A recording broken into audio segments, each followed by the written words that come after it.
So as we know by now, the Pokemon card market is absolutely booming. And with that, we've seen market prices for cards hit all new highs. But unfortunately, with this popularity, we've also seen a lot of fake cards flood the market as well, from people or companies trying to make a quick buck and cash in on the hobby. With the current popularity, there'll be a lot of returning collectors back into the hobby or potentially some new ones. So in this video, I'm going to show you some tips and tricks and things to look out for, whether it's on the actual booster packs themselves or the cards, to help you avoid filling your binders full of junk cardboard. So let's take a look at a fake pack versus a real one.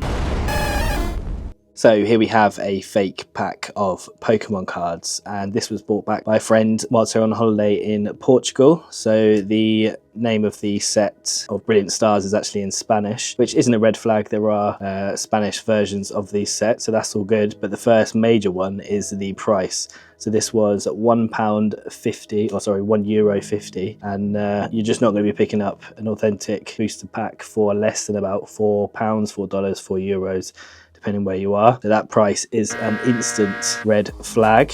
And now if I compare this to an English real version of Brilliant Stars, which I haven't opened yet, you'll see that the bottom of the packs have serrated edges. So the real ones have a flat edge like this. They're still crimped, but none of the sort of jagged edges. And secondly, the foil just feels not quite as thick, I guess, or as good quality, and the cards don't fit quite so well in the fake one. They almost move around too much, whereas there's less give and they're a bit more tightly packed within an authentic pack. Then also the other big issue here is that there's not actually an EV version or pack artwork. So this is a completely made up Brilliant Stars pack artwork. You've got the Charizard, Shaman, Whimsicott and Arceus, which I'll pop up on the screen now for Brilliant Stars. Obviously you need to have a bit of an understanding of the sets that you're buying to kind of realize that it's not authentic, but again you can see the kind of colors are too bright on this. Generally Pokemon packs are a little darker, and you can see some of the metallic coming through on the pack there. But I mean, short of obviously having a real pack to compare it to when you're in the shop buying it, I think the serrated edges are definitely one of the biggest giveaways. The tab on the back also looks different. The print doesn't go all the way on fake packs generally, whereas the print does go over on the authentic one. And then before we jump in and I'll show you the fake cards, I'll show you the order of how they come in some of these older sets. So in the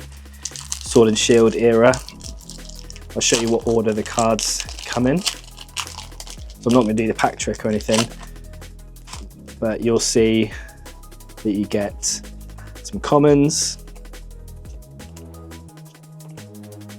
into a reverse holo in the middle. Ooh, and a Shaman. Very topical, considering we were talking about the pack art, but then you get the energy, and then the uncommons are at the back, but you also get the code card. Now, you don't often get code cards in fake packs, so this is another thing to look out for. If it doesn't come with a code card, then it's probably fake. So with that in mind, with the code card, let's jump in. Obviously I have already opened this, but I've left it in exactly the same orientation that these packs came in. So for start offs, we've got the back of the card facing you, which is not correct. Let's turn that over, and it's obviously upside down as well. We'll do some direct comparisons in a minute with the reverse holos, but this is just a regular kind of holo, doesn't have any pattern on it. Then we've got a Leafeon. So this is another red flag.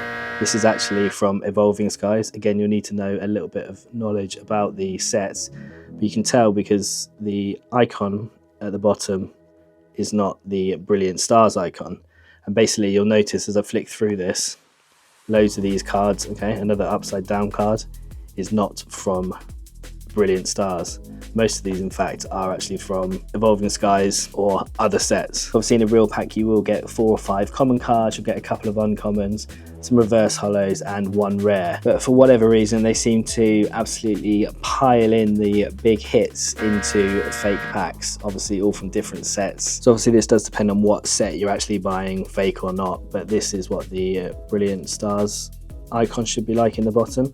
We'll just take a look how the two reverse holos compare. So obviously you can see a bit of pattern on the authentic one here on the right, whereas this is just flat, and actually you can see it's damaged there.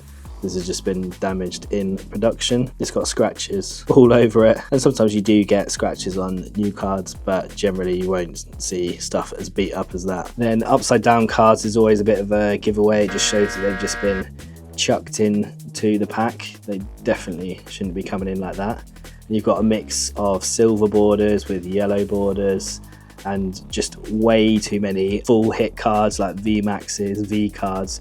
You're generally only ever going to get 1 or 2 of these in a pack max. You can hit God packs, but I mean, it's super rare. And yeah, you're just getting loads of hits that aren't even part of Brilliant Stars. Another telltale sign that the pack might be fake is that it won't include an energy card. So all authentic packs will have an energy card in it. So if it doesn't have one, then you could well be dealing with a fake pack. Maybe I can use my psychic energy to get you to subscribe to this channel. So then let's take a look at the cards themselves, and it'll be quite clear when you put them against an authentic one which one is fake and which isn't. But I've got the fake Leafeon VMAX on the left, and then on the right obviously you can see the card should be hollow. On the fake it is definitely not.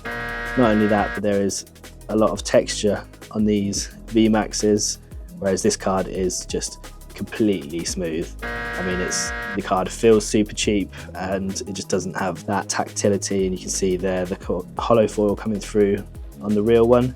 So that is a huge giveaway. Even this real Shaman that we pulled out of the unopened pack has the foil texture, whereas as you can see from this Galarian Articuno, again, is just completely flat. Not only that, but fake cards are just generally really badly made, and so you'll see that they're often really off-center, or they've just got massive miscuts on them. So there's a big black line that hopefully you can see if we can stop the glare down the edge of these cards, just because they've just been probably cut out by guillotine or something. But yeah, all done by hand. And yes, you do get off-centered cards in real sets, but nothing really of magnitude of these sort of miscuts.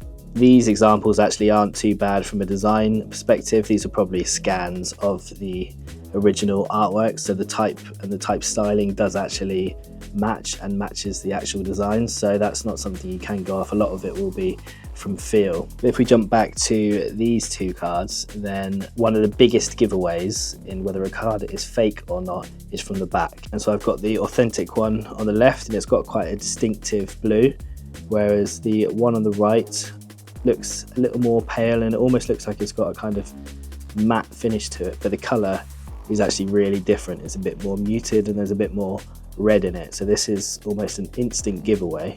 Once you've had a few cards and you get used to it, you'll start to know what the blue should look like, and it will start to become quite clear which are fake. Obviously the real cards have got a slight gloss to them that you can see there, whereas there's a bit more of a matte finish on the fake card. So that is a huge giveaway. So what can you do to avoid picking up these packs? Well, first off, these are kind of rife in Europe and in sort of souvenir shops, and generally, like I say, anything that is underpriced is probably too good to be true, so it's definitely better to avoid buying from those places. Same goes for things like AliExpress. I've seen products such as prismatic booster boxes being sold on AliExpress, and that product just doesn't even exist. So I think these sort of companies are just trying to prey on the people that don't necessarily know the full product ranges. You want to make sure that you're buying from reputable card stores or bigger official retailers. So if you're in the UK, that's things like Smith's Toy Store or WH Smith's, places like that, and obviously your independent game stores, so you'll know that their product is authentic, but also hopefully not resealed. Always be careful from buying on eBay, because you never really know what you're getting, particularly if you're going for high ticket cards.